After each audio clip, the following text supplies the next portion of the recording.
Hi friends, welcome back to Fayhas Media. ഇന്ന് ഞാൻ നിങ്ങൾക്ക് പരിചയപ്പെടുത്തുന്നത് നല്ല ടേസ്റ്റി ആയിട്ടുള്ള നല്ല ക്രിസ്പി ആയിട്ടുള്ള തട്ടുകട സ്പെഷ്യൽ പരിപ്പ് വടയാണ്. അപ്പോൾ പരിപ്പ് വട എല്ലാവർക്കും ഇഷ്ടം, ഒരുവിധം എല്ലാവർക്കും ഇഷ്ടമുള്ളൊരു സ്നാക്കാണ് പരിപ്പ് വട. അപ്പോൾ എൻ്റെ ഫേവറേറ്റ് ആണ്. അപ്പോൾ നിങ്ങളെല്ലാവരും ഒന്ന് ട്രൈ ചെയ്ത് നോക്കുക. നല്ല ടേസ്റ്റിയാണ്, നല്ല പുറംഭാഗമൊക്കെ നല്ല ക്രിസ്പി ആയിട്ടുള്ള പരിപ്പ് വടയാണ്. അപ്പോൾ നിങ്ങളെല്ലാവരും ഒന്ന് ഇത് ട്രൈ ചെയ്ത് നോക്കുക. അപ്പോൾ നിങ്ങൾക്ക് എല്ലാവർക്കും ഇഷ്ടമാവും. അപ്പോൾ നമുക്ക് ഈ ടേസ്റ്റി ആയിട്ടുള്ള പരിപ്പ് വട എങ്ങനെ ഉണ്ടാക്കിയെടുക്കാമെന്ന് നോക്കാം. അപ്പോൾ നമുക്കിവിടെ നമ്മുടെ പരിപ്പ് വട ഉണ്ടാക്കാൻ വേണ്ടിയിട്ട് ഞാൻ എടുത്തിട്ടുള്ളത് 2.5 കപ്പ് കടലപ്പരിപ്പാണ്. ഒരു 3 മണിക്കൂർ, ഏകദേശം ഒരു 3 മണിക്കൂറോളം ഞാൻ വെള്ളത്തിലിട്ട് കുതിർത്ത് വെച്ചിട്ടുണ്ടായിരുന്നു. എന്നിട്ട് നന്നായിട്ട് വെള്ളമൊക്കെ ഡ്രെയിൻ ചെയ്ത് കളഞ്ഞിട്ടുണ്ട്. നമ്മൾ ഈ പരിപ്പ് വട ഉണ്ടാക്കുമ്പോൾ പ്രത്യേകിച്ച് നമ്മൾ ശ്രദ്ധിക്കേണ്ട ഒരു കാര്യം എന്താണെന്ന് വെച്ചാൽ പരിപ്പ് വട ഈ പരിപ്പിൽ ഒട്ടും വെള്ളം ഉണ്ടാവാൻ പാടില്ല. അരച്ചെടുക്കുമ്പോൾ അങ്ങനെ ഇടുമ്പോൾ നമ്മുടെ ഈ അരച്ചെടുക്കുമ്പോൾ നന്നായിട്ട് ലൂസായിട്ട് പോവും. അപ്പോൾ വെള്ളം നന്നായിട്ട് ഡ്രെയിൻ ചെയ്യാൻ വേണ്ടി ശ്രദ്ധിക്കണം. ഇതിപ്പോൾ ഏകദേശം 2.5 കപ്പ് കടലപ്പരിപ്പാണുള്ളത്.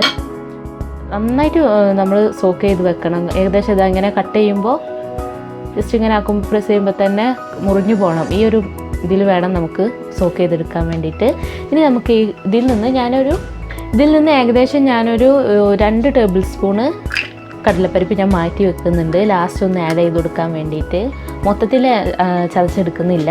ഇനി നമുക്കിത് ഈ മിക്സിയുടെ ചെറിയ ജാറിലിട്ടിട്ട് ഒന്ന് ക്രഷ് ചെയ്തെടുക്കാം. നന്നായിട്ട് അരഞ്ഞു പോകരുത്, ജസ്റ്റ് ഒന്ന് ചതച്ചെടുത്താൽ മതി.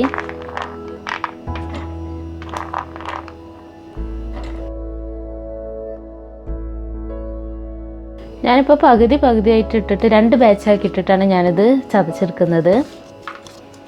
വെള്ളമൊന്നും ചേർക്കുന്നില്ല. അപ്പോൾ ഇനി നമുക്കിതൊന്ന് ക്രഷ് ചെയ്തെടുക്കാം. അപ്പോൾ ഇതാ ഞാനിതൊന്ന് ക്രഷ് ചെയ്തെടുത്തിട്ടുണ്ട്. കണ്ടോ, ഏകദേശം ഈ ഒരു ടെക്സ്ചറിൽ വേണം നമ്മളിത് ക്രഷ് ചെയ്തെടുക്കാൻ വേണ്ടിയിട്ട്. നമ്മൾ ജസ്റ്റ് ഇങ്ങനെ പിടിക്കുമ്പോൾ നമുക്ക് ഷേപ്പ് ചെയ്ത് എടുക്കാൻ വേണ്ടി പറ്റണം. എന്നാൽ നന്നായിട്ടുണ്ട് അരഞ്ഞു പോകാനും പാടില്ല. ജസ്റ്റ് ഒന്ന് ഇതുപോലെ ഒന്ന് ക്രഷ് ചെയ്തെടുത്താൽ മതി. നമ്മൾ ഇത് മിക്സിയിലിട്ട് അരച്ചെടുക്കുമ്പോൾ നമ്മൾ റിവേഴ്സ് ബട്ടൺ ഉപയോഗിച്ചിട്ട് വേണം നമ്മളിത് ക്രഷ് ചെയ്തെടുക്കാൻ വേണ്ടിയിട്ട്. അപ്പോൾ ഇനി നമുക്കൊരു ബൗളിലേക്ക് മാറ്റാം.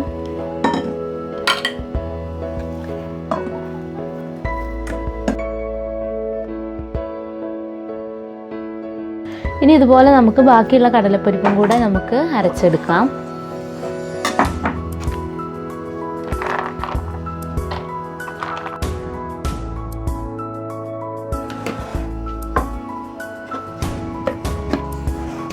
ഇതോടെ നമുക്ക് ജസ്റ്റ് ഒന്ന് ചതച്ചെടുക്കാം.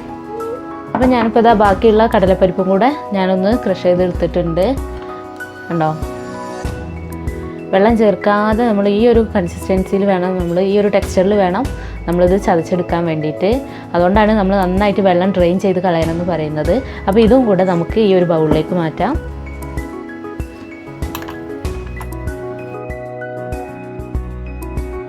അപ്പോൾ അതാ നമ്മുടെ കടലപ്പരിപ്പൊക്കെ നന്നായിട്ടൊന്ന് ചതച്ചെടുത്തിട്ടുണ്ട്. ഇനി ഇത് നമുക്കൊരു സൈഡിലേക്ക് മാറ്റി വെക്കാം. ഇനി നമുക്ക് അടുത്തതായിട്ട് ഇതിലേക്ക് വേണ്ട സവാള ഒക്കെ ഒന്ന് ക്രഷ് ചെയ്തെടുക്കാം. അപ്പോൾ ഞാനിപ്പോൾ ഇവിടെ ഏകദേശം മീഡിയം സൈസിലുള്ള ഒരു സവാളയാണ് ചെറുതാക്കി ചോപ്പ് ചെയ്തിട്ടെടുത്തിട്ടുള്ളത്. നിങ്ങൾക്ക് വേണമെന്നുണ്ടെങ്കിൽ ചെറിയ ഉള്ളിയും ചേർക്കാം. പിന്നെ ഒരു 5 വെളുത്തുള്ളി, ഞാൻ സ്കിന്ന് കളഞ്ഞിട്ടില്ല, തൊലി കളയാതെ ഇട്ടിട്ടുള്ളതാണ്. അപ്പോൾ ഒരു 5 വെളുത്തുള്ളി, പിന്നെ ഒരു ചെറിയ പീസ് ഇഞ്ചി ചെറുതാക്കി കഷ്ണാക്കിയത്, പിന്നെ അതുപോലെ തന്നെ ഉണക്കമുളക്. ഇത് ഞാൻ ചെറിയ ഉണക്കമുളക്, ഉണ്ടമുളകില്ലേ, അതാണ് ഞാൻ യൂസ് ചെയ്തിട്ടുള്ളത്. അത് ചെറുതാക്കി ചോപ്പ് ചെയ്തത് ഒരു 2 എണ്ണം, പിന്നെ ഒരു പച്ചമുളക് ചെറുതാക്കി കഷ്ണാക്കിയത്, പിന്നെ കുറച്ച് കറിവേപ്പില ചെറുതാക്കി ചോപ്പ് ചെയ്തത്. ഇനി അടുത്തതായി ഇതിലേക്ക് 1 ടീസ്പൂണ് പെരുംജീരകം ചേർത്ത് കൊടുക്കാം. ഇത്രയും ചേർത്തിട്ട് നമുക്കിതൊന്ന് ക്രഷ് ചെയ്തെടുക്കാം. നിങ്ങൾക്ക് വേണമെങ്കിൽ ഇതിലേക്ക് ഒരു 1/2 ടീസ്പൂൺ മുളക് പൊടിയും കൂടി ചേർത്ത് കൊടുക്കാം. ഞാനിപ്പോൾ ഇത് ഇത്രയും ചേർക്കുന്നുള്ളൂ. ഇനി നമുക്കിതൊന്ന് ചെറുതായിട്ടൊന്ന് ക്രഷ് ചെയ്തെടുക്കാം. അരഞ്ഞു പോകരുത്, നമ്മൾ ജസ്റ്റ് ഒന്ന് ക്രഷ് ചെയ്തെടുത്താൽ മാത്രം മതി. അപ്പം ഞാനിതിവിടെ ഒന്ന് ക്രഷ് ചെയ്തെടുത്തിട്ടുണ്ട്. കണ്ടോ, ഇതുപോലെ ഒന്ന് ക്രഷ് ചെയ്തെടുത്തിട്ടുണ്ട്. ഇനി നമുക്കിത് നേരത്തെ മാറ്റി വെച്ചിട്ടുള്ള കടലപ്പരിപ്പിലേക്ക് ചേർത്ത് കൊടുക്കാം.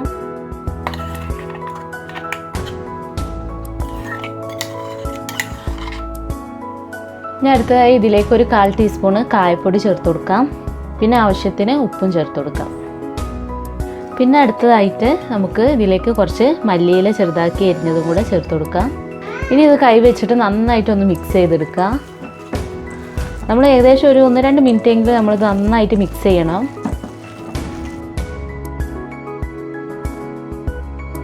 ഇനി നമുക്കിതിലേക്ക് നേരത്തെ നമ്മൾ മാറ്റി വെച്ചിട്ടുള്ള 2 ടേബിൾ സ്പൂൺ കടലപ്പരിപ്പ് കൂടെ ചേർത്ത് കൊടുക്കാം. ഇതിങ്ങനെ ഇടയ്ക്കൊന്നിങ്ങനെ കടിക്കാൻ വേണ്ടിയിട്ടാണ്. മൊത്തത്തിൽ ഇങ്ങനെ അരഞ്ഞു പോയിട്ടുള്ളതാകുമ്പോൾ അത്ര ടേസ്റ്റ് ഉണ്ടാവില്ല. ഇടയ്ക്കൊന്നിങ്ങനെ ജസ്റ്റ് ഒന്ന് കടിക്കണം, അപ്പോഴാണ് നല്ല ടേസ്റ്റ് ഉണ്ടാവുക നമ്മുടെ ഇടയ്ക്ക്. ഇപ്പോൾ നമ്മുടെ പരിപ്പ് വടേൻ്റെ മിക്സ് ഇവിടെ റെഡി ആയിട്ടുണ്ട് കണ്ടോ, നന്നായിട്ട് മിക്സ് ആയിട്ടുണ്ട്. ഉപ്പ് ഇതൊക്കെ പാകത്തിനുണ്ടോ എന്ന് നോക്കുക. ഇനി നമുക്കിത് ജസ്റ്റ് ഒന്ന് പരത്തിയെടുക്കാം കൈ വെച്ചിട്ട്. ജസ്റ്റ് ഇതേപോലെ ഇങ്ങനെ കുറച്ചെടുത്തിട്ട് നമ്മൾ കയ്യിൽ വെച്ച് ജസ്റ്റ് ഒന്നിങ്ങനെ പ്രസ് ചെയ്ത് കൊടുത്താൽ മതി. ജസ്റ്റ് ഒന്നിങ്ങനെ പ്രസ് ചെയ്ത് കൊടുത്താൽ മതി. പരിപ്പ് വടയൊക്കെ എപ്പോഴും എങ്ങനെയെന്ന് വെച്ചാൽ നമ്മൾ സെൻറ്ററിൽ കുറച്ച് കട്ടി ഉണ്ടാവും, സൈഡൊക്കെ ഒന്ന് തിന്നായിട്ടാവും ഉണ്ടാവുക.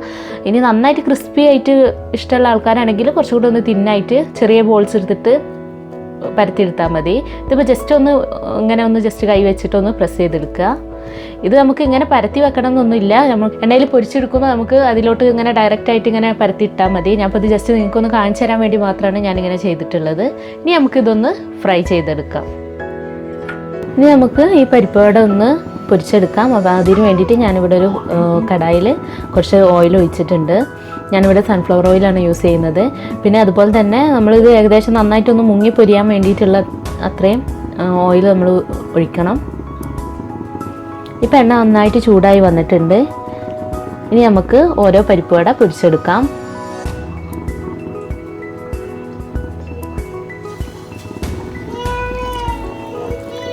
മീഡിയം ഫ്ലെയിമിൽ വെച്ചിട്ട് വേണം നമ്മളിത് പൊരിച്ചെടുക്കാൻ വേണ്ടിയിട്ട്. അതല്ലാന്നുണ്ടെങ്കിൽ പുറം ഭാഗമൊക്കെ കരിഞ്ഞു പോയിട്ട് ഉള്ളൊന്നും വെന്തിട്ടുണ്ടാവില്ല.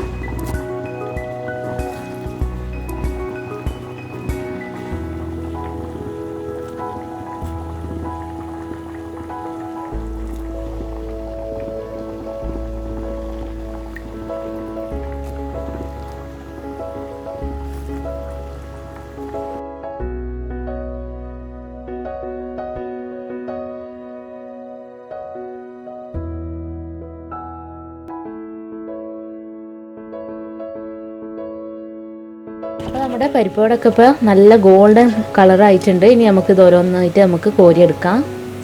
കണ്ടോ, നല്ല പെർഫെക്റ്റ് കളറായിട്ടുണ്ട്. ഇനി ഇത് നമുക്ക് എണ്ണയിൽ നിന്ന് കോരി മാറ്റാം.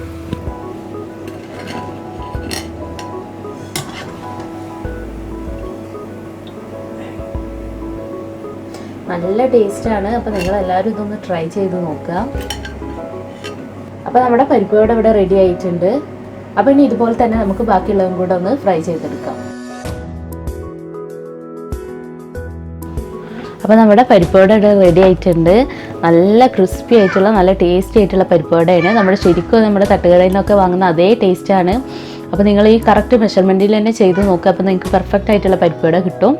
അപ്പോൾ നിങ്ങൾക്കിത് ഇഷ്ടമായിട്ടുണ്ടെന്നുണ്ടെങ്കിൽ നിങ്ങൾ ഈ ചാനൽ സബ്സ്ക്രൈബ് ചെയ്യുക. അതുപോലെ തന്നെ നിങ്ങളുടെ ഫ്രണ്ട്സുമായിട്ടൊക്കെ ഷെയർ ചെയ്യുക. പിന്നെ അതിന് വേണ്ടിയിട്ട് നിങ്ങൾ റെഡ് കളറിലുള്ള സബ്സ്ക്രൈബ് ബട്ടൺ പ്രസ് ചെയ്യുക. അതിനോടൊപ്പം തന്നെ അതിൻ്റെ തൊട്ടടുത്തുള്ള ബെല്ലൈക്കൺ കൂടി പ്രസ് ചെയ്യുക. അപ്പോൾ മാത്രമേ ഞാനിടുന്ന പുതിയ വീഡിയോസൊക്കെ നിങ്ങൾക്ക് നോട്ടിഫിക്കേഷനായിട്ട് കിട്ടുള്ളൂ. പിന്നെ അതുപോലെ തന്നെ നിങ്ങൾക്ക് ഏതെങ്കിലും റെസിപ്പീസ് ഞങ്ങളുടെ ഈ ഒരു ചാനലിലൂടെ കാണണം എന്നുണ്ടെങ്കിൽ, ഞങ്ങൾ ചെയ്ത് കാണിക്കണം എന്നുണ്ടെങ്കിൽ നിങ്ങൾ ജസ്റ്റ് കമൻറ്റ് ചെയ്യുക. ഇൻഷാ അല്ലാഹ് ഞങ്ങളത് ട്രൈ ചെയ്യാം. അപ്പോൾ പുതിയൊരു വീഡിയോയുമായിട്ട് നമുക്ക് വീണ്ടും കാണാം. Thanks for watching.